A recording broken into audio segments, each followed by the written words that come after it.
Welcome to the Everyday Bow Hunter. I'm your host, Mike Manley, retired Green Beret turned bow hunter, joined by my brother Dan Zeman. We're here to share tips, stories, and talk gear, all from our unique points of view. Whether you're just starting out or you're a seasoned bow hunter, I think you're going to like it. So let's go.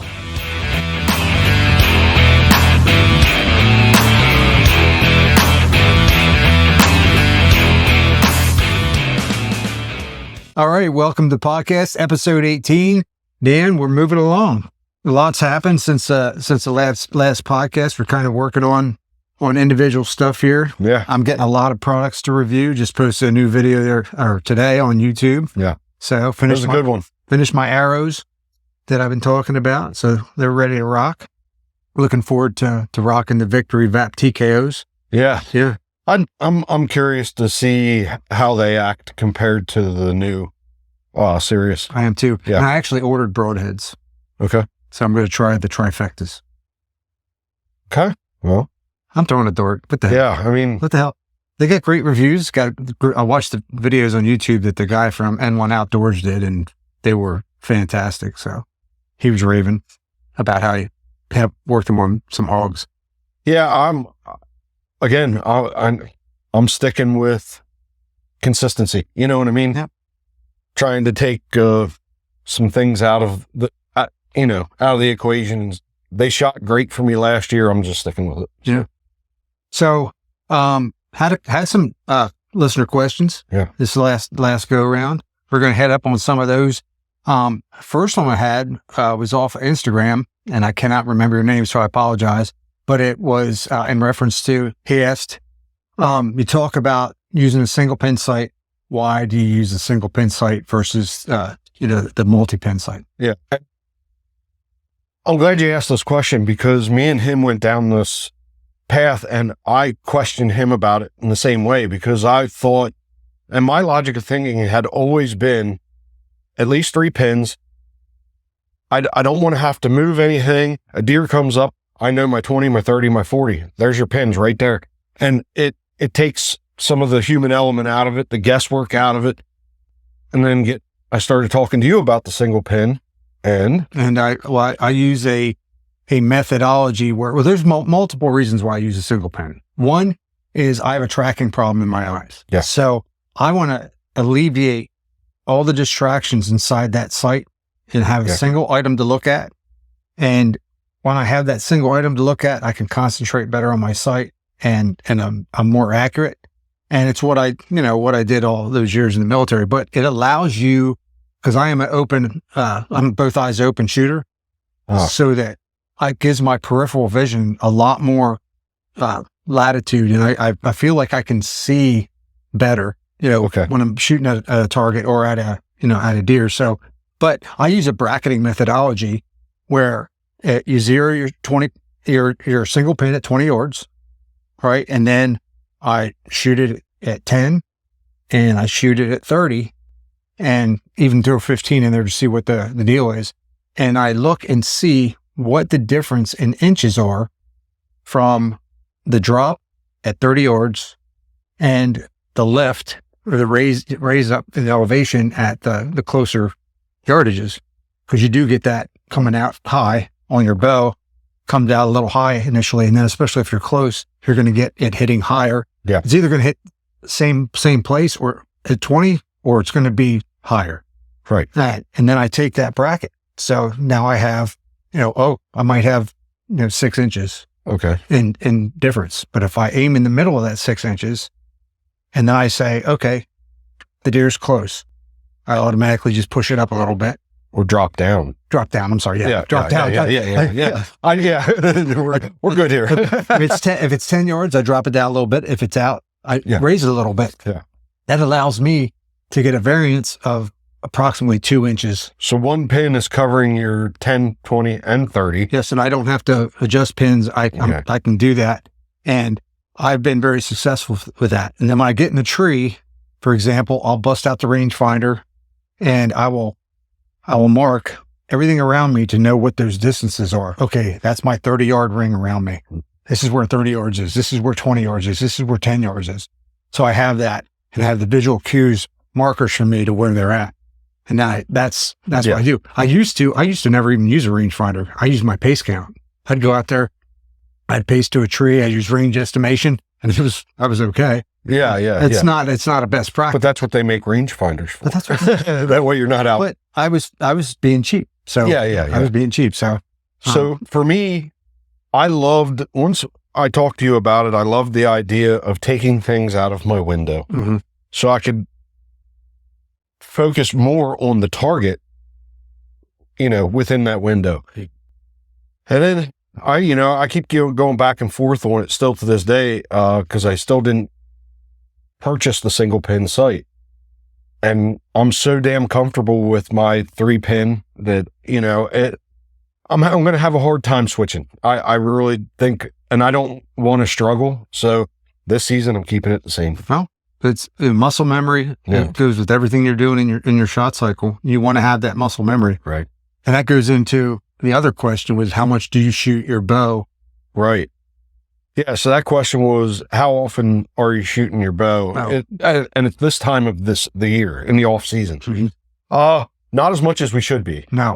Like me, for instance. I'd love to be shooting every day. Yeah. But I'd love to shoot at least every weekend. But we're not professionals and we don't have the time to be doing that. And we got family and houses to take care of and everything. But here's the thing. I had a goal, and I said it, I think, on the last podcast, that I had a goal to use my bow for spring gobbler. And unfortunately, I don't think that's realistic because of ethicalness. I haven't been shooting. I'm not ready. Do I have time? Yeah. But this weekend we're going camping. The following weekend is a national down in Virginia.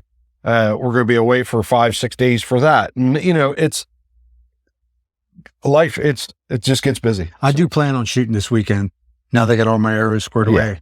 I have 150 grain field points coming. Yeah. So I can test those field points against 125s, see how my arrows fly between the 125s and the 150s. It looks like Sunday's going to be your better day. They're calling for 100% chance of rain Saturday, and we're going camping in that crap. I might go up here to Extreme Archery.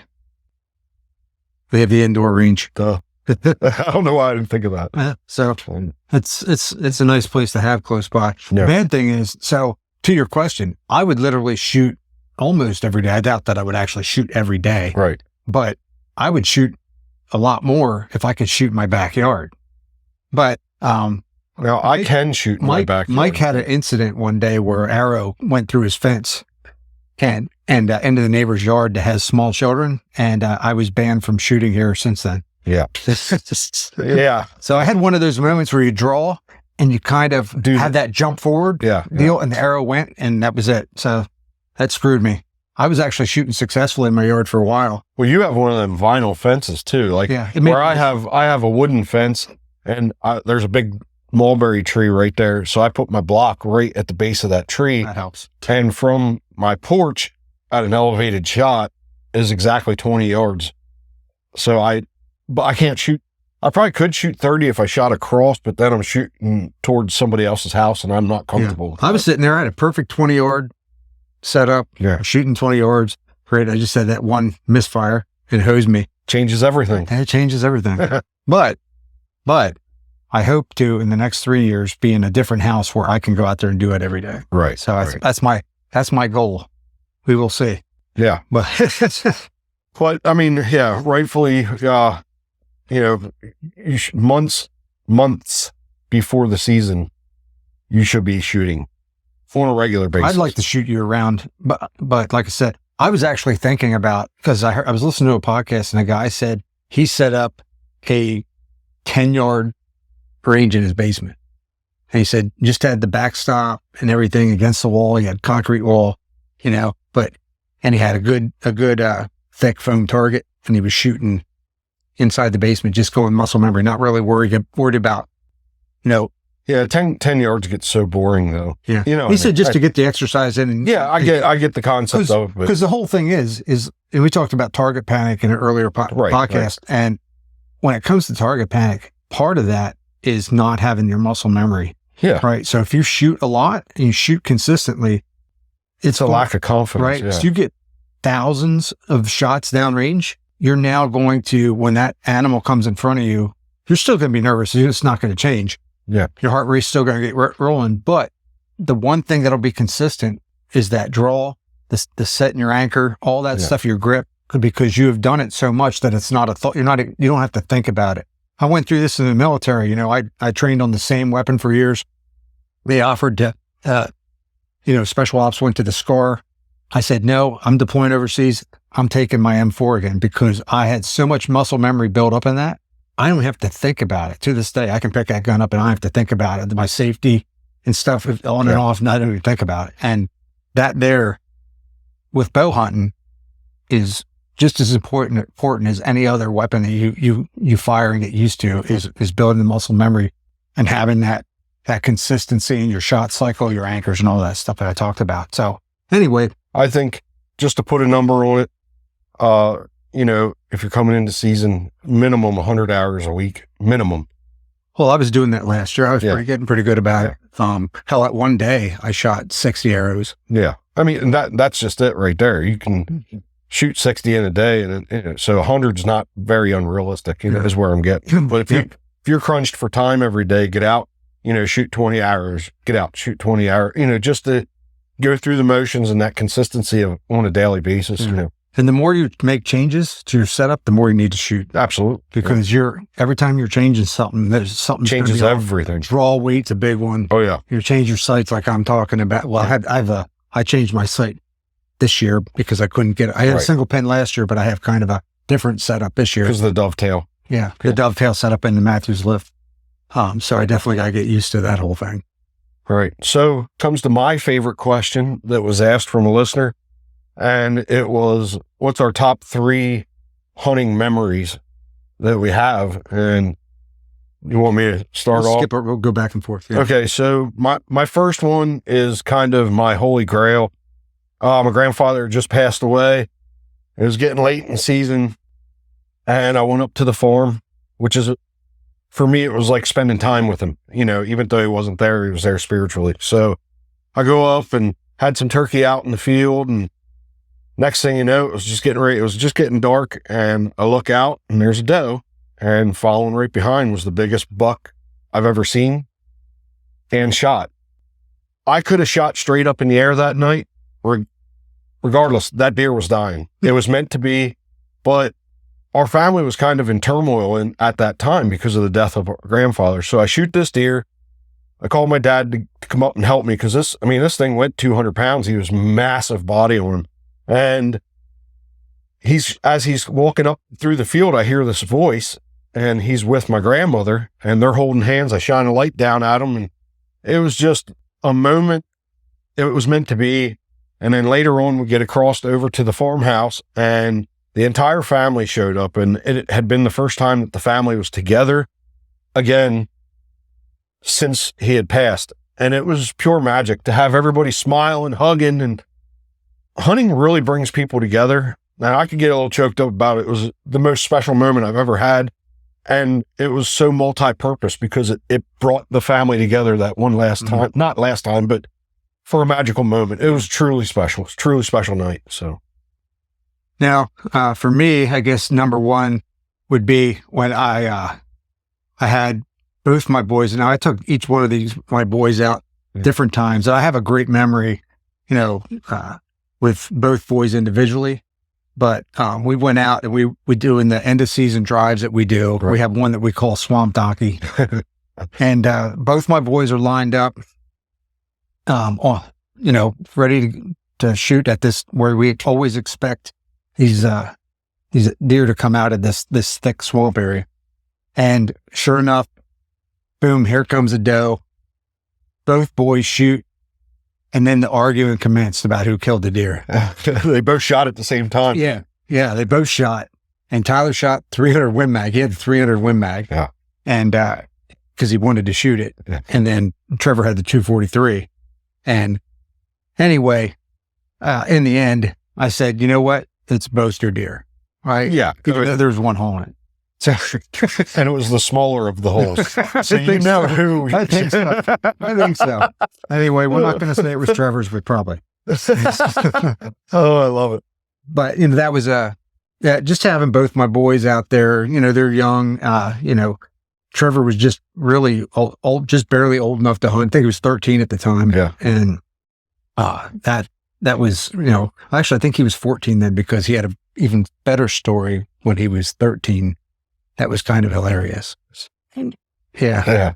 Broke his nose on the scope. A little recoil action. Yeah. He shot a spike buck, and he went into the camp, and Dad was sleeping. And he woke him up and he said, "Grandpa, I just shot a buck." And Grandpa said, "Shut the hell up, you didn't shoot nothing." He had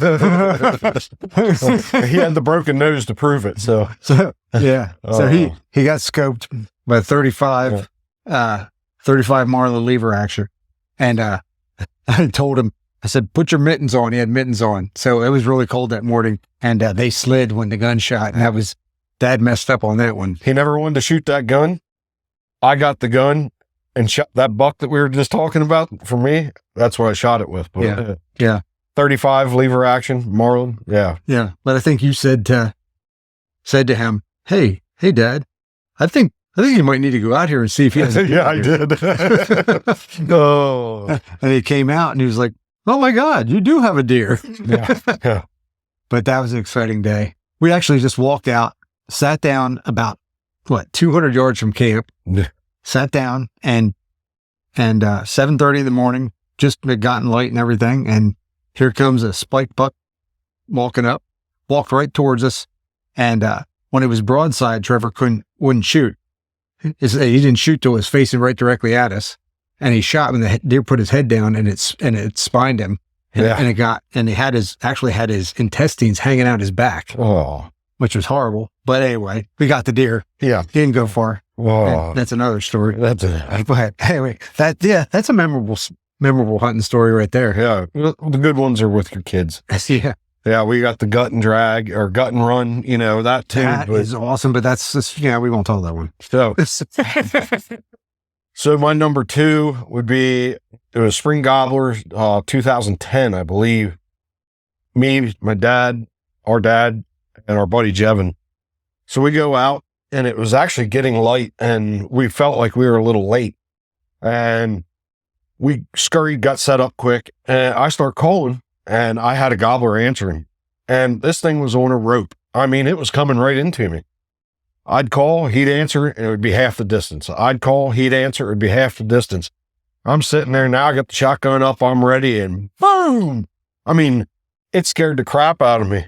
About 2 minutes later, I look up, and there was my dad holding the gobbler. And he's, yeah. And I was a little dejected. And, hunting teaches you humility, teaches you how to be humble. I was mad, and I shouldn't have been, because my opportunity was coming. And he came down to me, and I was like, go sit in the truck. I'm going up the mountain. So I go up. No sooner I just cleared some leaves away, and I was about 150 yards up the mountain away from where he had just shot. First call, I seen this gobbler take off and run just beeline right for me, and he ran right down the barrel of my gun. I shot him, and I walked down and I see the dirt road now, and my dad's down there pacing back and forth, and I just went like that and just yelled down to him. He looked up, and I held the turkey up, and the wings fanned out, and it was a really cool moment. Me and my dad both got really, really nice gobblers that morning. It was special. And from that moment, I've been obsessed with turkey hunting. So actually the year before, with what we call the amphitheater day, where we had gobblers all around us. But at any rate, actually being successful that day was pretty special. And then driving the turkey home, showing it off to people, both our turkeys had really nice beards and everything. It was a really cool day. What did he call that decoy? Carlos. That's right. So it made me think, we went out turkey hunting on this gas line, right? So we have open gas line out in front of us. It's low grass. It's wide open. Yeah. And we're just inside the wood line, and we kind of scatter ourselves, 100 yards apart, and stuff each. So it's 3 of us lined up. I think it's you, him, and then me. Correct. And he had given me his decoy Carlos that he called, right? So I took Carlos up and I mounted him right out in front of me out in the gas line about 10 yards out. And so Dan's calling. We're hearing turkey coming. And they're coming. And we're all calling, which is crazy because we probably shouldn't have done that. But right, yeah. But anyway, we're all calling. And doesn't that turkey come the whole way to that decoy? It went out around me, went out around Dad, and right to you. And right to me. He liked Carlos the best. He came into Carlos and he was strutting right in front of him. I just lifted up, blasted him, and it rolled over the decoy and rolled right over Carlos. Right over Carlos, yeah. And I was like, Carlos is the man. So that was a fun day right there. Yeah, yeah. So my number 3 involves you. So right before, it was a very cold morning, late season, it was rut, and I was busting these guys' balls in the morning, and I was like, I'll show you jokers how to kill. I'm going to get me one this morning. And sure enough, I did. I killed a really big doe that morning, and I kept waiting for a buck to come, but she was never looking back. All the signs said it was it was November 6th. It was November 6th. And I was like, you know what? I need meat. I'm going to take this doe. And she was gigantic. So is that the one where you had to convince? So yeah, I shoot her and I'm sitting there and I'm kind of just hanging out, waiting, giving it time like you're supposed to do, like textbook. And I look off to my right and here comes my dad walking through the woods and I'm yelling down to him, get back, get out of my blood trail. And he's like, what? Blah, blah, blah. I'm like, get out of my blood trail.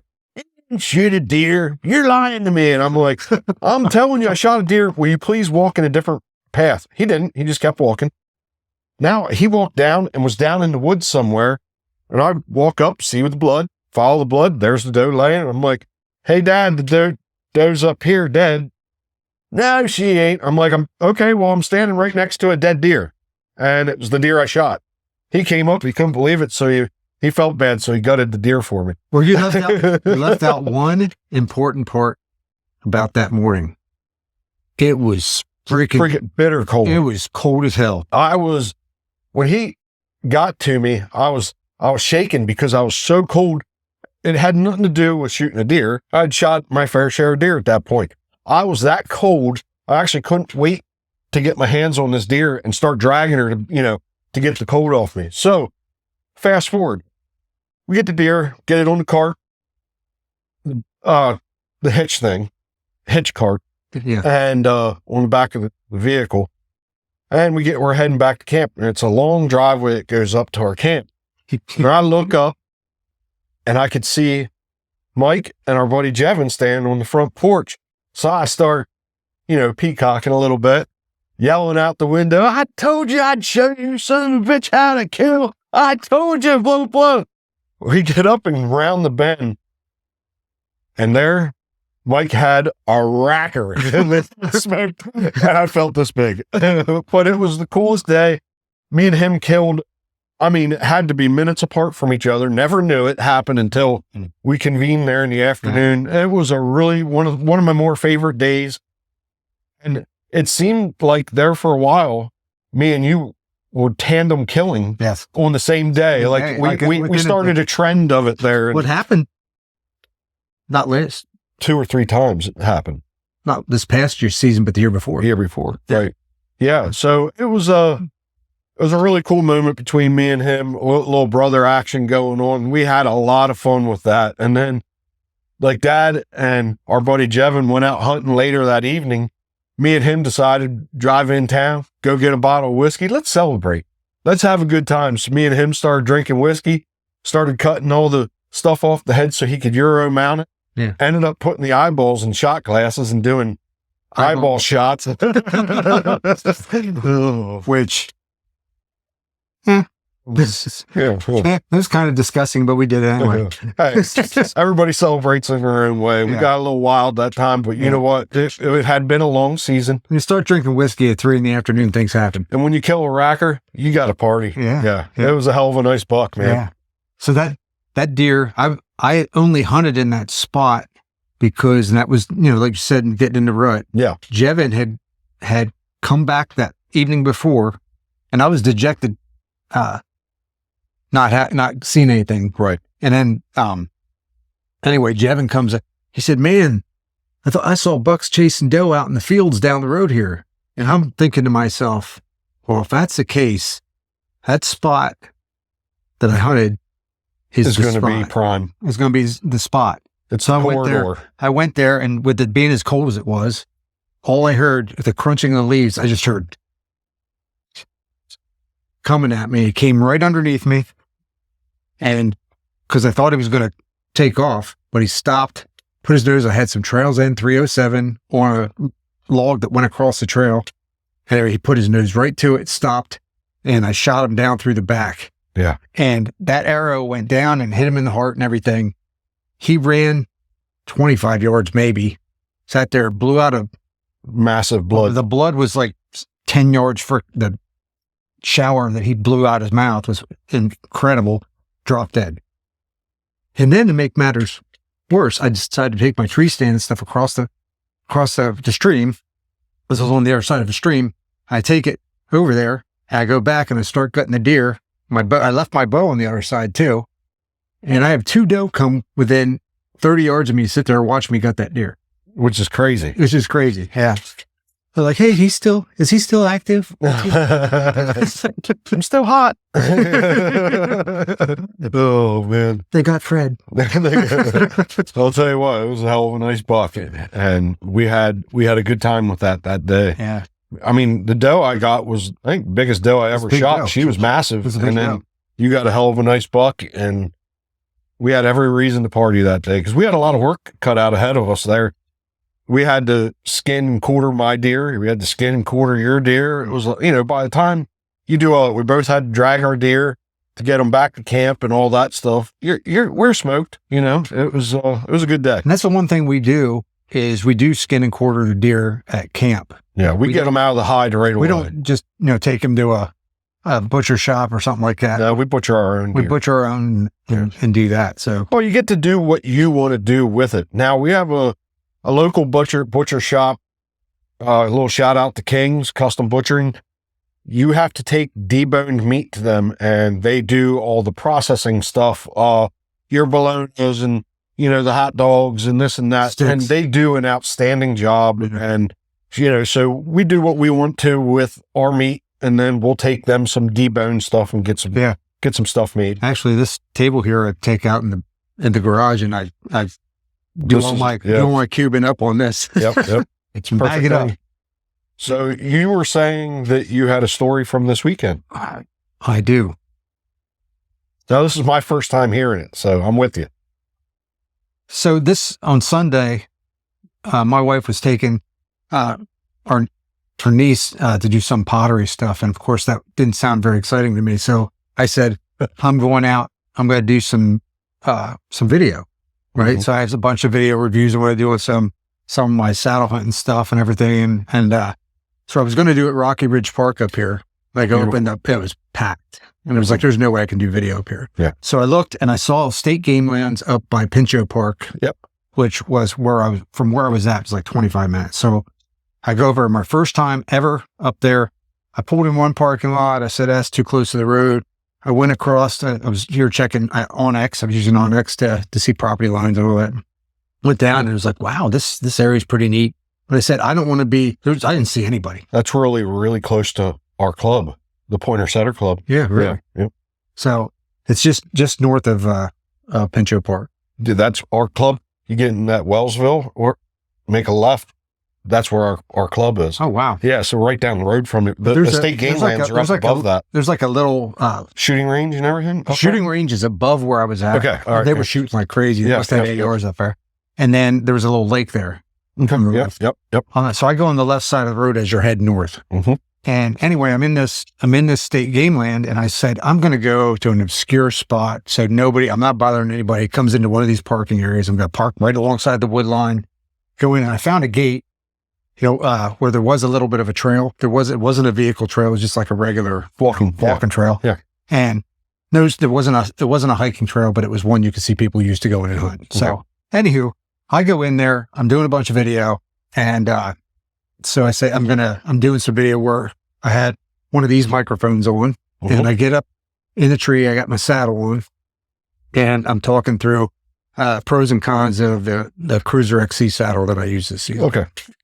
And a car, or it ended up being a Kia Sportage, comes and parks right behind my car. My car's parked facing up into the woods at the gate.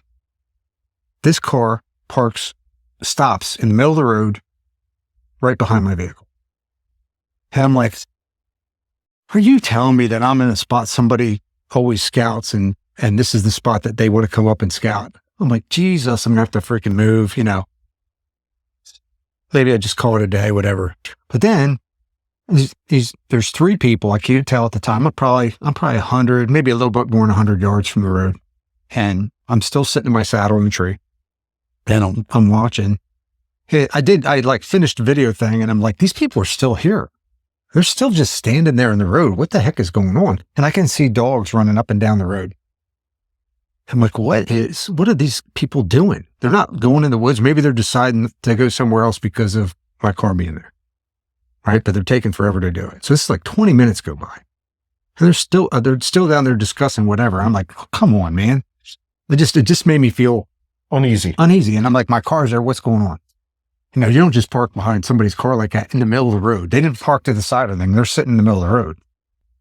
So I'm like, whatever, I'll just continue on with what I'm doing. Well, then I see the 2 people disappear and they went down like the other side of the road. And one with the dog starts coming up towards me. And I can see it's a woman, right? And she's got one of those straw cowboy hats on. Okay. And 2 German Shepherds. And I'm like, why does she see my car there? I'm like, I'm up in the tree here. She's looking at me. She's visible. She sees me, right? And she stops about 50 yards from me. And she has like a fountain drink in her hands. And she's sitting there drinking it. And she keeps looking over at me. And she does like some kind of command in German to the dogs. The dogs come around and sit on me. Both are about 10 yards apart. And they're sitting behind me, just sitting there. They're not laying down. They're sitting on me. And I'm like, what the hell's happening here? You don't do that to somebody. Right? Why would you have your dogs come over to me like that and see me here? That's pretty angry. Right? And I'm saying German Shepherds made me feel uncomfortable, So I said, I'm sitting there. I'm like, what do I do now? Do I just freaking leave? This is pissing me off. I could be a dick and yell over to her and say, are you serious? But the thing that kept me from doing that was all of a sudden, the guys that were down below, they yell, hey. And she goes, yeah. I'm like, is this bitch sitting on me? Is she spotting me? What's going on here? What is going on? Is she spotting me? For these guys? Keeping me under wraps while they're doing something? And I'm like, am I getting crazy on this? I said, you know what? I'm going to find out. So I get down out of the tree and the dogs come over to me right away. And she's like, they're nice. They're not going to bite you or whatever. And I'm like, but why would you let that happen? Anyway, it doesn't matter. I pet the dogs, to make them comfortable. And as I'm packing and stuff, they're just sitting there, like right there at me. They're sitting. This is weird. Yeah. It's freaking weird. So I pack my stuff up, get my camera and everything, and I start walking down to the road, to the car. And I pass her and she's like, hey, how are you doing? And, I can see she's probably my age, her 50s. And she proceeds to follow me down the hill with the dogs. She gives the dogs another command when I get to the car and they both sit in front of the car. And she's leaning on the yellow gate. Yeah. Staring at me. And I said, well, this just proves to me that she is sitting on me. Something ain't right here. She spotted me. These guys are down the other way. And why would she follow me down? You went up in the woods. I thought she's just up in the woods, maybe just killing time while the guys are off scouting or doing whatever. Yeah. Why would you do that? Right? Yeah. And she's sitting there just staring at me. Did you end up saying anything? Yeah. All I said was, I got in the car, started up, I backed up, and I had to back up weird because the Kia Sportage sitting in the middle of the freaking road. And I get back and I pull up sideways to her. I roll my window down and I said, "Good job. You did a good job." And her face went sour real quick. And she didn't say a word. She just looked, like snarled at me. I said, I'm driving down the road and I was like, what the hell just happened? Yeah. What the hell was that? What the hell did? And that's the end of the story. That's the end of the story. What the hell? That's crazy. Yeah, that's weird. It's the thing that got me was now, when the guys yelled and she goes, "Yep." Like she was back. letting them know that she was on you. That she was on me. Here's the thing. If it wouldn't have been German Shepherds, if it would have been GSPs, pointers, different. Okay, maybe they were training to bird hunt because that's a lot of that goes on up there, in them fields and stuff up in that way. But that is very, very, very strange. Maybe I have a theory. Maybe I overblown the situation, but as all my time in the military, and you know what I did in the military. Yes. That was somebody sitting on me, to me. And the dog thing and then you don't, like you said, if you have small dogs or whatever and they're running around you and being cute, it's one thing. But if you have German Shepherds and you have them on command doing stuff next to me, when she's 50 yards away from me, that makes absolutely zero sense. So do you think they were there to cultivate maybe some marijuana fields? And she was the lookout and wanted to keep an eye on you? My first thought that was drug related. In one way or another. That they were going to get something or check on something. Yeah. And because I was there, they were worried that I had seen something or whatever. Yeah. And they were, she was watching me while they were off doing that and didn't want me. I have so many questions and it's just like. and I have no answers. I mean, well, what kind of tips it off is when you called her out, like you did a good job and she kind of didn't say anything but got mad. Yeah. That's like saying, you just proved to me that you were what I'm thinking. Right? So have you just seen her face? She was kind of like, she was a little rough. She wasn't your, Well, with that straw hat, you could tell she was probably a Poison fan. She a little bit of a Bret Michaels fan. It was that identical same kind of hat. So if you're trying to reference it, that was the hat. A little Bret Michaels action going on. But here's the other thing. So she had a black dress on and sandals. Dress, like a sundress. Like a sundress. But it was black and it was down to her ankles. And it wasn't like, it didn't look like it was like real clean or anything. It didn't look like stuff you should be out in the woods in. Yes. Very strange. I'm like, what? Well, again, you referenced what you did for a living. Yeah. I'm going to take your word for the gut feeling that your instincts, because you lived and survived a lot of stuff because of your instincts. I'll take your word for it. And man, that's some strange. I've seen spotters before and she's sitting there spotting me. I was like, the yell confirming that, yep. Why are you doing that? Yeah. What is that? What did that mean? Well, there was no communication from them after that point. No communication after that point. That's what's even weirder. You know what I'm saying? Because it's like, yep. Like, they were like, did you find him? Yep. But they didn't say, did you find him? They're like, hey. Confirm. Yep. Everything good? Yep. Go. Keep going back to doing what you're doing. Yeah. And then the dog's on me. And then her following me. Yeah. Down to the car. She's 50 yards up in the woods. I go walking down. She's standing just off the trail and she's doing this. She's standing there. She's just looking off. It's thick. It's just super thick there. It's not like you have some scenic stuff she's looking at. She's standing there, but she keeps doing the simple look over. Checking me. That's some flipped out crap right there, man. Yeah. I'm still blown away. So anyway, I came home and told Tanya, I said, I have a level 4 drama story for you. So I started the story. You started the story. I talked to the Game Commission yesterday. So I sent an email I worked for Pennsylvania Emergency Management Agency. So I have these contacts with Game Commission with stuff. I emailed their liaison to our agency. And I said, hey, I kind of gave him a brief synopsis in the email and said, hey, if, get somebody to talk to me about it. Oh, I just want to pass it on in case there is something going on. Yeah. Right. I said, could be nothing. Could just been some weird stuff. They were hiding the body. Yeah, I don't know. Yeah, that's weird, man. But, so anyway, it's like I'm heading home. It's 4:00 and my phone rings. It's the game commission guy. And I talked to him for like 15 minutes. And he said, in those state game lands there in that area, they consistently have had drug issues. Yeah. It makes sense. So, especially this time of year. Yeah.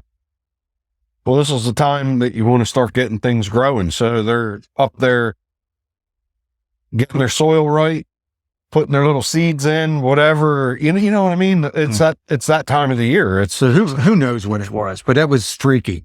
That was definitely freaky. Sorry, I know a little bit too much about that. I wasn't always this good boy. So, I don't know what you thought from that. Good boy. What's that? Oh.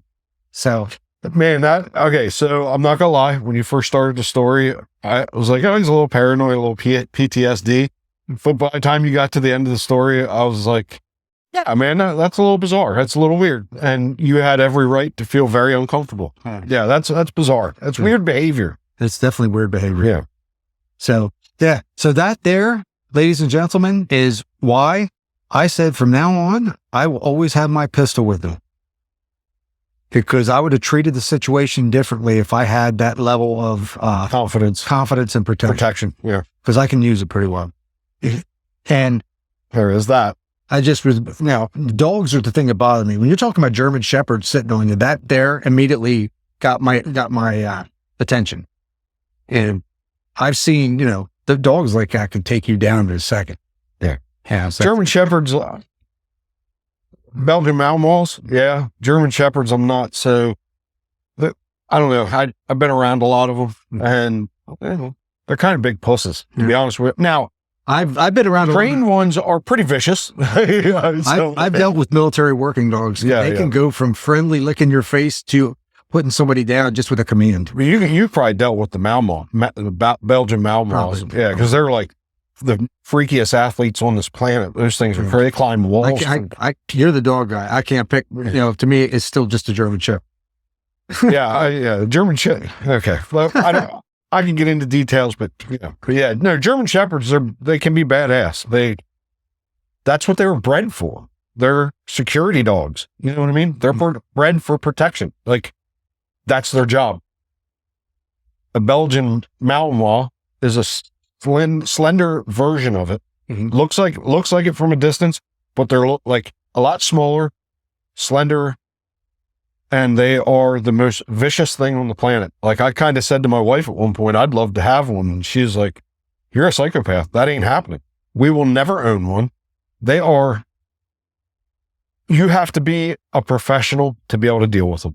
They're intense. Well, this just freaked me out because of my experience with military working dogs. And I've actually been in the red suit and had them, on my arm. Yeah. So, I mean, that there, I just like, it's freaked me out a little. No matter what you say, it was a very, very weird situation to be in. Mm-hmm.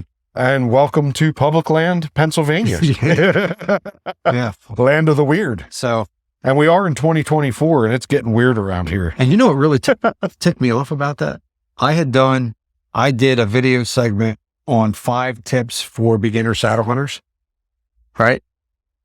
And when I got back here, I had the camera running and actually turned it off versus turning on. The sun was glaring on the screen of the camera. So I actually turned the camera off. So you didn't record anything? Didn't record any of it. Pissed me off. Then we got back here. I got back here. I looked at the memory card and you're my favorite. Guess what I did have on video? I had that interaction. I had me getting down, spinning the camera off to take it off. And as I'm spinning, you see the dogs. So Tanya was like, oh, okay. Then I was showing the video. She goes, oh, there's some dogs. I said, yeah, I told you. Oh, wow. That's weird. Yeah. That was meant to be. Yeah. Yeah. That's wild. Oh, man. So I got that on cameras. But yeah, anyway, I don't know. Have we been on here quite a long time? I have no idea how long we've been on here. Well, I'll say this. I really appreciate the questions. And today, like, I had responded to the one on YouTube that we wanted to address the favorite hunting memories. That was great. Great question. That's the kind of stuff, me personally, I could probably pick that up with the microphone. Me personally, that I like to talk, because I like to tell stories and stuff like that. So that was a fun one, and I really appreciate that. All right. Well, I think we're time to wrap things up. All right, man. Hey, everybody. Thank you so much for listening, watching. Hit that like button, subscribe, and send in some more questions. We'd love to answer them. Yep. Please send in more questions. Get ready, because Spring Gobbler's right around the corner. Yep. And we'll see you next time. Thank you.